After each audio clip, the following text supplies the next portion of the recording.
Agora você ouve uma palavra de vida com o pastor Érico Rodolfo Bussinger.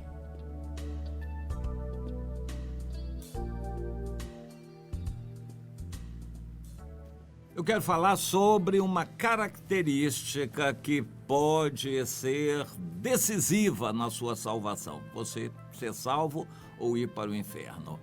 É a prontidão. A prontidão como uma característica que agrada a Deus. E a falta de prontidão significa, normalmente, dizer não para Deus. Vá pensando e analisando o seu perfil. Quando você recebe uma notícia, você reage logo. Quando você sabe do pecado de um irmão, você toma uma providência logo, procura o irmão, procura saber, procura ajudar, orar por ele. Quando você vê algo acontecendo, você é uma pessoa que toma uma posição logo, ou você ignora, fica, deixa, procrastina, vai empurrando com a barriga, como é? Vamos lembrar de alguém que agradou a Deus na Bíblia, foi o estopim para o evangelho ser levado para os gentios. É o Cornélio, um centurião, um militar que não era judeu, ele estava sediado em Cesareia, uma cidade que não é do Antigo Testamento, uma cidade em Israel que foi feita, uma cidade nova a partir, no litoral, a partir do domínio romano. A Cesareia se tornou a capital, digamos assim, do Império Romano em Israel. Jerusalém continuou sendo a cidade mais importante, mas a Cesareia era a capital, onde ficava o governo, onde ficavam os prepostos do imperador, e o Cornélio era um centurião. Eu não tenho assim uma ideia da hierarquia militar para situar o Cornélio, mas ele era grande, sujeito importante, comandava uma centúria e era responsável ali pelo policiamento na região de Cesareia. Ele era um militar, provavelmente exemplar, que cumpria suas funções, um homem sério, dedicado ao seu trabalho, que também, por essas características, era temente a Deus e buscava a Deus, ajudando as pessoas, dando esmolas, ofertas para Deus e esmolas, ofertas sociais para ajudar as pessoas. Bem, aconteceu com ele o que eu acredito que aconteça com qualquer pessoa no mundo que tenha sede pela verdade. Alguém vai perguntar, mas um esquimó que nunca ouviu falar de Jesus, como ele vai poder ser condenado pelos seus pecados? Um cidadão que vive num país de cultura islâmica, a religião muçulmana domina e escraviza, e como ele vai ter oportunidade de ter Jesus? Bom, existe aí um mistério, a predestinação, a eleição de Deus, mas nós sabemos o seguinte: Deus é justo e quer a salvação de todos. Ele é sensível às pessoas que não são dele, que não conhecem a ele, mas que têm sede pela verdade. Em qualquer lugar, isso o apóstolo Paulo disse lá em Atos, no capítulo 17, qualquer pessoa que busca a Deus vai achar. De alguma maneira, hoje o mundo está tão globalizado que a pregação do evangelho está facilitada ao mundo todo. Por exemplo, o Irã se tornou, há cerca de 30 anos atrás, uma república islâmica, proibindo todas as outras religiões, principalmente o cristianismo, impondo a religião muçulmana. Mas o tempo passou e pessoas têm reportado que milhões de pessoas dentro do Irã já se converteram a Jesus. Eles recebem, através de antenas parabólicas, transmissão de satélites, transmissão de TV, programa de TV por satélite, principalmente programas cristãos, gerados em geral nos Estados Unidos ou em outros países por iranianos que estão nesses países. Iranianos cristãos fazem transmissões de programas de televisão evangelísticos para dentro do Irã. O governo já detetou isso e tentou coibir, proibindo a instalação de antenas parabólicas. Mas a pessoa instala dentro da janela e eles não conseguem fiscalizar direito isto. E outra maneira é através da internet. O Irã é um país altamente desenvolvido, talvez proporcionalmente muito mais internet do que no Brasil.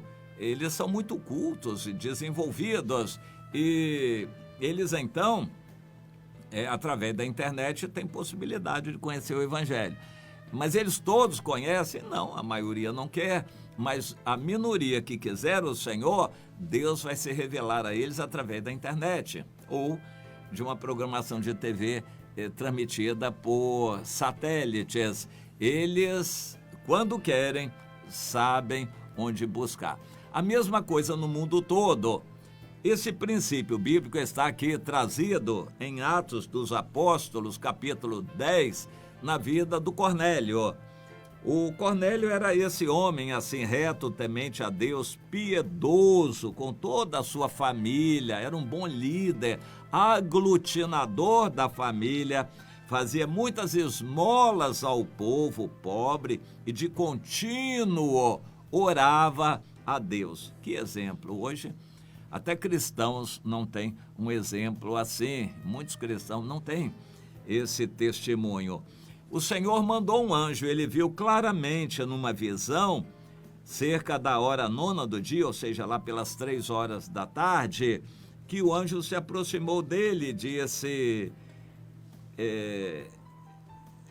o Cornélio, as suas orações foram ouvidas, as suas esmolas subiram para a memória diante de Deus. Para nós é muito importante isso. Uma pessoa do mundo que não conhece o Senhor, quando faz esmolas, Deus considera. Se o coração é sincero, Deus vai providenciar alguma oportunidade para que ela conheça o Evangelho. As esmolas não compram a salvação. Preste atenção. A devoção a qualquer religião não compra a salvação.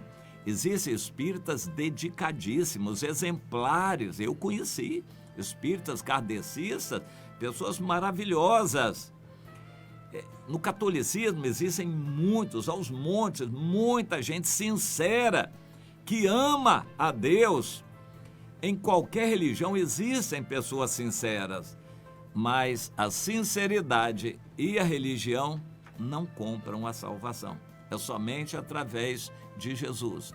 E o Senhor providencia circunstâncias para que essas pessoas sinceras conheçam o caminho da salvação, conhecendo Jesus. Está entendendo? É o que aconteceu com Cornélio. O anjo apareceu e disse para o Cornélio que Deus estava se agradando dele, ainda assim não era salvação, mas que ele mandasse alguém chamar o Pedro, que estava hospedado ali perto, em Jope, e deu as características onde o Pedro estava.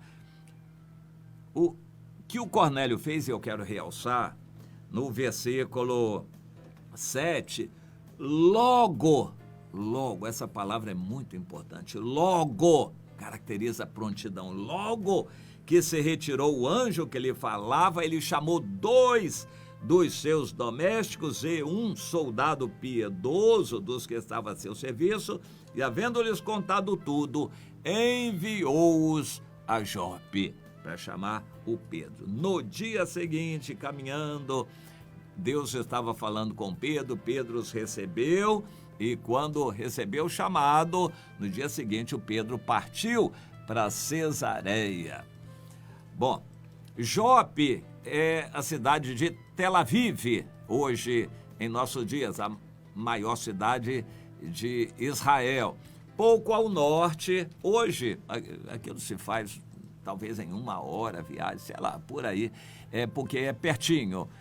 Mas naquela época, caminhando, levava um dia de caminhada lenta ou até mais de um dia. E o Pedro se preparou e foi logo. O Cornélio mandou logo. Eu quero focalizar essa palavra, meu irmão. Quando você tem uma direção de Deus, você logo age, toma a decisão? Ou você procrastina, empurra com a barriga, deixa para amanhã? Quem deixa para amanhã tem grande chance de deixar para nunca. E isso é uma característica da salvação. Se você tem noção de um pecado, convicção de um pecado agora, você se arrepende imediatamente, se conserta e diz para Deus que vai deixar o pecado, ou você deixa para amanhã? Se você não faz logo o que tem que fazer, você tem grande chance de ir para o inferno. Seja crente da doutrina que for, da igreja que for, se você não tem prontidão quando Deus opera, é que você não leva Deus em consideração. Se você souber que um bandido está no portão da sua casa tentando arrombar o portão, o que você faz? Vai dormir? Você imediatamente pega o celular, ligar para a polícia, ou faz isso, ou faz aquilo, se tiver arma, vai pegar a arma. Você tem prontidão para isso. E para Deus. Quando Deus fala que a sua vida não está bem, você não produz frutos, você está mal espiritualmente, viciado na televisão, etc, etc. Quando Deus mostra, você prontamente toma uma decisão ou você deixa para amanhã. Aqui está a característica, talvez, das mais importantes que faz uma pessoa tomar a decisão. Hoje, se ouvirdes a sua voz, não endureçais o coração. O crente que deixa para depois está deixando para nunca. A sua salvação está difícil. É muito provável que vá para o inferno o crente que não toma decisão logo. Essa palavra é fundamental. O Senhor diz, hoje, agora é o momento. E isso significa logo. Deus está falando com você, você age logo ou está deixando para depois? Responda para Deus.